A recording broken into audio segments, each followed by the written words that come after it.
KETAWU wishes to bring the following to the attention of the government of Kenya.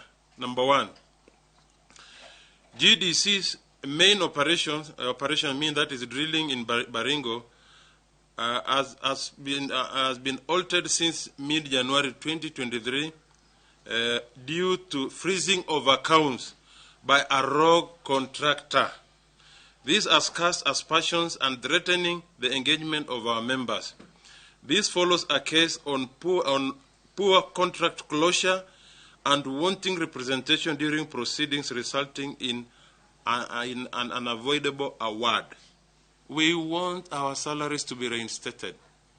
We want operations of the company to be reinstated. Workers are raring to go. They want to go back to work. And as we do that, the employer must pay for those penalties.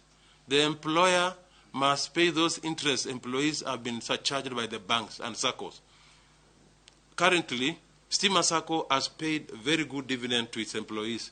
Stima SACCO has paid 11% on shares and 15% on capital. They call it capital shares.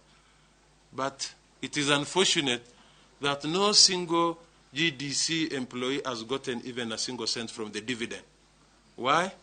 It's because of those debts.